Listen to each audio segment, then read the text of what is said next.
Baik, bismillahirrahmanirrahim. Assalamualaikum warahmatullahi wabarakatuh. Pada video kali ini saya akan coba ngejelasin untuk bagaimana caranya ngebuat tugas atau assignment pada e-learning SMK Muhammadiyah atau LMS SMK Muhammadiyah 1 PPU. Yang pertama kita lakukan seperti biasa, kita login dulu sebagai guru. Caranya di username, kali ini saya login sebagai Jem. Kemudian kita masuk ke mapel yang akan kita kelola ya, atau yang kita akan buat tugas di dalamnya. Seperti biasa saya akan coba lagi pakai untuk mapel pada mapel latihan. Nah, kemudian saya lakukan turn editing on, klik gambar gear, kemudian turn editing on. Untuk memudahkan kita bisa rubah ke bahasa Indonesia, klik di gambar dunia, pilih bahasa Indonesia. Nah, ini materi yang kita masukkan sebelumnya. Kemudian kita akan membuat sebuah tugas. Caranya seperti biasa. Kali ini saya akan buat tugas dari pembahasan instalasi DHCP server ini. Caranya klik tanda tambah sebuah aktivitas atau sumber daya di sebelah kanan. Kemudian kita pilih assignment, centang. Kemudian klik tambah. Kemudian di sini kita kasih nama assignmentnya. Dalam kasus ini saya coba kasih nama tugas 1. Nama tugasnya laporan instalasi dan DHCP server ya. Kemudian deskripsinya kita kasih tahu apa namanya informasi dari tugas ini, apa yang perlu dikumpulkan. Kebetulan kali ini saya udah siapkan. Ini saya copy aja. Saya paste di sini. Jadi di sini saya perintahkan siswanya untuk buatlah sebuah laporan dari pembahasan dan praktikum instalasi DHCP server dengan ketentuan sebagai berikut. Yang pertama, kumpulkan tugas tepat waktu. Yang kedua, kumpul tugas dalam bentuk file PDF atau ketikkan secara langsung pada kolom online text. Yang ketiga, submit tugas hanya dapat dilakukan 1 kali dan maksimal 5 halaman. Terima kasih. Nah, untuk kumpulan tugas itu nanti kita bisa beberapa tipe file ya. Misalnya kita bisa filenya formatnya PDF, Excel, atau PowerPoint, atau gambar, atau video, atau audio. Itu nanti bisa situasional. Bahkan nanti kita bisa batasin file yang kita terima cuman PDF misalnya, atau cuman dokumen misalnya. Nah, itu kita bisa batasin filenya jenis apa yang kita terima. Nah, itu canggihnya. Kemudian juga kita bisa nerima semua file gitu. Maksudnya terserah siswanya mau upload dalam bentuk apa, mau gambar, mau video, mau PDF, itu semua kita bisa terima. Tapi saran saya sih kalau misalnya itu berupa laporan, saya menyarankan filenya berupa PDF aja. Kenapa? Karena kita akan mudah untuk mengoreksinya. Artinya kita tidak perlu lagi mendownload filenya, kita langsung koreksi aja dari LMS-nya, dari e-learning-nya. Nanti saya akan contohkan. Nah, kemudian kita lanjutkan. Kita bisa tambahkan di sini file, misalnya kalau ada file yang perlu di-download, misalnya kita masukkan di sini video misalnya, atau soal misalnya. Nah, ini bisa maksimalnya 8 MB ya filenya. Ini bisa dibesarin sih sebenarnya, tapi maksimum 8 MB. Saran saya sih nggak usah masukin file ya, cukup dijelasin aja informasi seperti ini sudah cukup. Kemudian kita atur waktunya. Nah, izinkan kiriman dari, maksudnya kapan siswa itu bisa mengirim tugasnya. Nah, karena saya nanti mau nyoba, itu kita mulai aja dari hari ini. Ini tanggal 26 ya, tanggal 26 Juli 2020 kita mulai dari jam sekarang, jam 22.21. Di sini berarti saya rubah aja jam 22:10 gitu. Nah, kemudian di sini batas waktunya.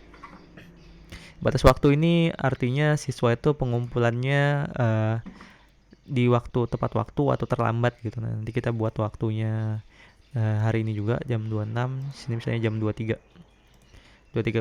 Nah, nanti kalau dia ngumpulin setelah batas jam 23, biasanya di tanggal 27, itu nanti dia akan terlambat. Tapi tetap bisa ngumpul, tapi informasinya di kita dia terlambat mengumpulkan. Nah, kalau kita mau bikin siswa itu nggak bisa mengupload soalnya, artinya kalau waktunya sudah habis, dia tidak bisa mengupload lagi jawabannya, atau dia tidak bisa mengirimkan tugasnya, itu kita bisa aktifkan yang ini, batas waktu akhir.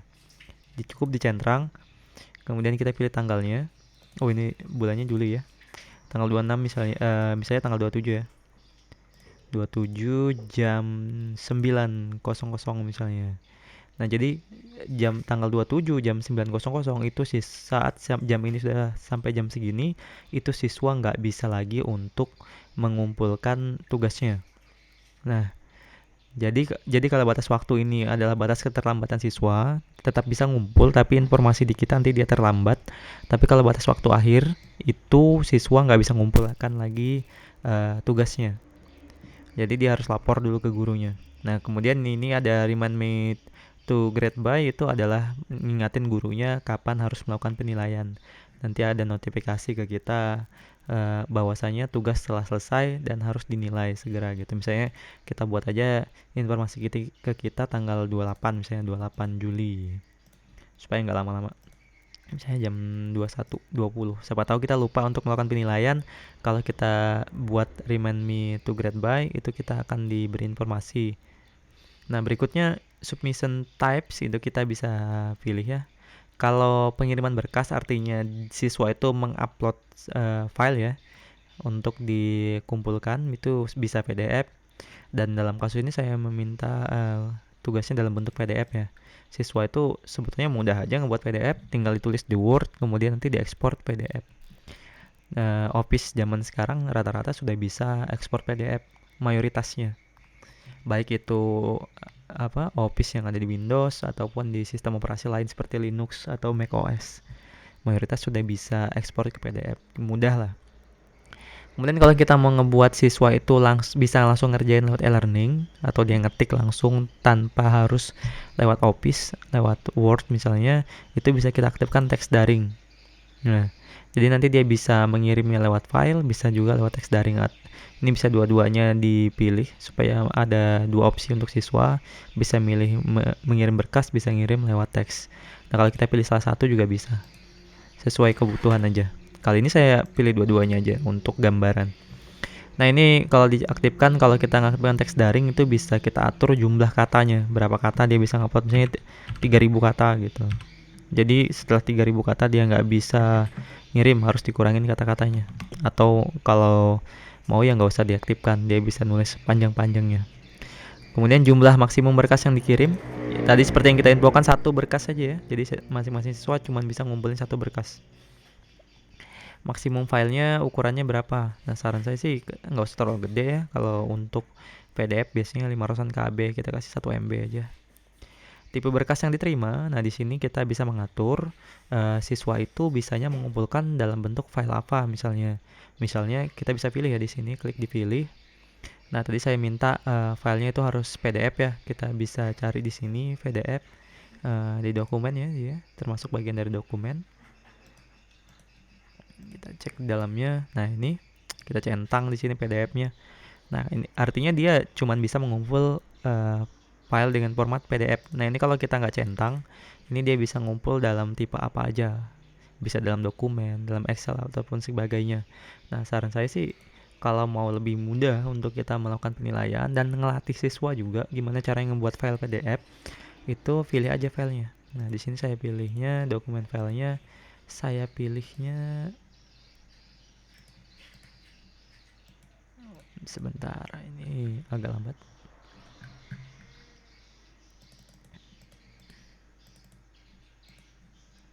Kita ulang lagi ya. Dokumen file, centang, kita pilih perluas, kita pilihnya PDF. Nah, di sini centang PDF-nya. Artinya dia cuma bisa ngumpul PDF aja. Nah, kalau kita mau ngumpulnya misalnya video, bisa 3GP, MP4, ataupun audio, itu bisa. Kita tinggal pilih aja, ini audio. Jadi file yang dikumpulkan siswa itu spesifik gitu, canggih ini. Simpan, filenya cuma bisa PDF. Kemudian di beberapa pengaturan terakhir ini bisa dikosongin aja. Submission setting bisa diabaikan. Group submission setting ini kalau misalnya kita tugasnya itu per kelompok, ini bisa kita atur ya. Nanti mungkin saya akan buat bagaimana caranya untuk membuat grup siswa ya. Kemudian bagaimana cara membuat penugasan untuk grup gitu. Notification umum abaikan, bisa dikosongin. Nilai grade maksimumnya 100. Kemudian pengaturan modul ini juga bisa diabaikan. Nah, di sini bisa kita buat gini ya. Ini canggihnya di LMS SMK. Itu kita bisa membuat pembatasan aksesnya. Misalnya tugas ini baru bisa dikumpulkan atau dikerjakan atau kita mengumpulkan tugas kalau siswa itu sudah ngebaca materi tentang DHCP server yang ada pada di atas dari tugas ini. Nah, caranya gimana? Kita buat pembatasan akses kayak gini, tambah pembatasan, kita buat activity computation. Kalau ini berdasarkan tanggal, kalau ini berdasarkan nilai. Nah, kalau mau kita buat tugas itu bisa dikerjakan kalau siswanya telah ngebaca materi tentang DHCP misalnya. Nah, itu kita bisa pilih activity computation. Kemudian kita pilih activity apa yang harus dilakukan siswa. Misalnya dia harus instalasi DHCP server ini udah dibaca sama dia. Nah, di sini kita pilih must be marked to complete, must not be marked to complete. Nah, yang harus kita pilih di sini sih, must be marked to complete. Nah, artinya dia baru bisa masuk ke dalam tugas ini, untuk pengiriman tugas ini kalau dia sudah ngebaca instalasi DHCP server, kemudian dia mencentrang di sebelah kanannya. Nanti saya akan contohkan. Kemudian kita bentar sebelum kita simpan, kita cek dulu activity computation. Nah, ini bisa udah cukup kayaknya, kita simpan, kembali ke kurs. Nah, kita lihat tampilannya. Nah, ini tugasnya ini belum bisa ya. Ini kenapa dia nggak bisa warnanya abu-abu ya? Kalau ini kita nggak bisa klik. Kalau sebagai siswa dia nggak bisa klik. Nah, dia baru bisa ngerjain tugas ini kalau dia sudah ngebaca materi ini. Dan kemudian dia centang. Oke, kita lihat aja di siswa gimana bentuknya. Nah, saya login di sebelah sini. Ini kebetulan saya sudah punya akun siswa. Saya login sebagai siswa ya, namanya Jam. Saya masuk ke mapelnya. Tadi mapel latihan 1. Mapel latihan aja. Nah, ada tugas. Ini tugas yang saya buat barusan. Nah, bacanya not available, the activity instalasi DHCP server is marked to complete. Jadi artinya kita harus ngebaca ini dulu. Instalasi DHCP server. Paling nggak dibuka lah dulu. Buka, dibaca-baca gitu. Kemudian kembali. Kemudian ini dicentrang. Di sini. Nah, kalau udah dicentrang ini tiba-tiba abu-abunya berubah jadi seperti ini. Nah, baru dia bisa membuat tugasnya, mengumpulkan tugasnya. Nah, itu tadi sifatnya opsional ya, bisa dibuat seperti itu canggih sih, tapi kalau ngerasa nggak perlu ya nggak masalah. Ini tergantung keputusan masing-masing aja gitu ya kan. Nah, kemudian kita kumpulkan tugasnya. Nah, caranya kalau ini saya kondisinya sebagai siswa ya, saya masuk ke sini, saya mau mengumpulkan tugas nih misalnya. Wah, nih saya baca dulu tugasnya. Oh, ini gitu. Contoh ya. Kemudian saya kumpulkan tugasnya dengan cara klik add submission. Nah, seperti saya bilang tadi, tugas itu bisa dikumpulkan lewat nulis langsung di kolom online text. Siswa bisa nulis langsung di sini. Kayak gini. Contoh misalnya ini adalah pengerjaan tugas. Walaupun sebenarnya kalau nulis secara online ini nggak efektif ya kalau untuk ngumpulin laporan. Kalau tugas-tugas pendek aja sepertinya cocok nih buat nulis langsung aja di kolom online text. Misalnya kalau cuman kita ngasih tugas, buatlah cerita tentang pengalaman kamu masuk SMK misalnya. Nah, itu cocok nih kayaknya kalau ditulis di online text kayak gini. Tapi kalau laporan itu cocoknya kayaknya diupload ya. Nah, kita kan kalau ngupload tugas itu caranya pilih file submission, kita upload filenya dengan cara klik add di sini. Ini sebagai siswa, kemudian pilih browse. Kemudian di sini saya punya filenya. File yang bisa diupload tadi ingat hanya PDF ya. Ya, ini filenya. Tutorial instalasi DHCP server dan DNS PDF. Nah, klik 2 kali, masuk, kemudian diupload. Ini kan waktunya masih ada, tunggu prosesnya. Dia akan memakan waktu beberapa saat gitu ya, karena mengupload file ke dalam LMS. Nah, ini filenya udah bisa. Kemudian sudah masuk ya, maksudnya ini bisa dihapus ya. Oh, nggak bisa. Oh, bisa. Di sini bisa dihapus ya. Dan kita juga cuman bisa ngupload 1 file ya. Karena tadi pembatasannya cuman bisa ngupload 1 file. Kemudian kalau udah selesai, klik Save Change. Nah, ini submit for grading. Ini grading statusnya not grade. Due date Sunday terlambat gitu ya.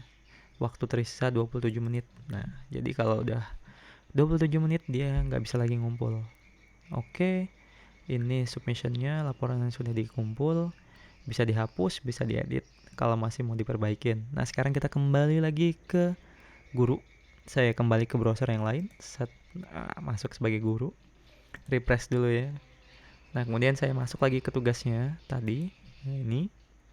Nah, ini sudah ada partisipan informasi ya. Ada yang ikut 1 orang, submit sudah 1, butuh grading atau butuh dinilai gitu kan. 1. Saya kalau mau nilai caranya gampang, tinggal klik di sini, bisa klik nilai ya. Bisa klik view all submission. Kita pilih nilai aja deh. Nah, kalau kita pilih nilai itu kita kan masuk ke dalam laporan yang tadi diupload oleh siswa. Oke. Waduh, nggak bisa buka. Oke, kita back dulu aja. Kita coba pilih view all submission biar lebih banyak. Nah, ini dia submissionnya si Jam-Jam Praditya sudah ngumpulin tugasnya. Nah, itu kita tinggal kasih nilai. Kita bisa kasih komentar juga di sini. Kalau misalnya kasih komentar, tugas sudah saya terima gitu. Misalnya sudah diterima dan hasilnya bagus misalnya. Nah, itu komentar kita, nanti dia bisa ngelihat di punyanya dia. Nah, kemudian kalau kita masih nilai, kita klik di nilai.